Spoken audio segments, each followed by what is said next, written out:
Eegale. Abshiira gaarra warru teessanii tuni. Arra kunoo caatii kana cabsachaa jirra. Cabsachaa jirra. Miila Cabsachaa jirra. Diimaa san qote ammayis. Kun kutu dhaabadoo ani barbaada. Haa kan barbaade akutu. wallahi ilaala diimaa sana ofii yaade ilaala. Kan barbaannu ka amma Aboo Jirra. ishee dhadhaa qabdi natti fakkaata. Kana ida. waraab guuri guuri. Kana ida. Ayyee.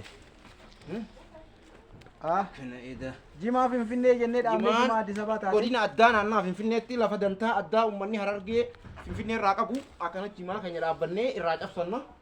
Nuti dantaa godina addaa magaalaa Finfinneetti qabnu Jimaa dhaabbachuudha. jimaa dhaabbachuudha. Gaaf takka Alammaa Magarsaa qilleensa qulqulluu argachuudha fayyaa gaarii argachuudha jennee kan hin barbaannu. Lafuma jimaa keenya dhaabbannu qofa nuuf kan nu qabanii jennee Lafti teenya nu kabajamuu qabdi. akka lafi keenya kabajamtee Ayyee. keenyaan nuuf haamuu qabdi. Ayyee.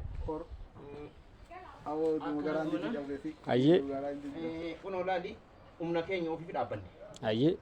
namni nuun dhaa. Awoo tanatti illee hiriira isinii baanii jedhani. Isima tanatti hiriira isinii baanii jedhani. Caatii kanamu Ah jimaan moo ah. jimaan qabeenya ilmaan fuguufi gara qabeenya ilmaan fuguufi dhageesse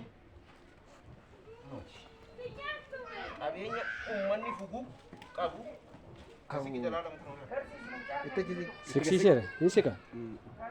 qabeenya uummanni Harargee qabu keessaa tokko gochaa kuni Kun waggaa qabri miliyoona 50. Oromoo miliyoona 50 garaan dhumuu qaba.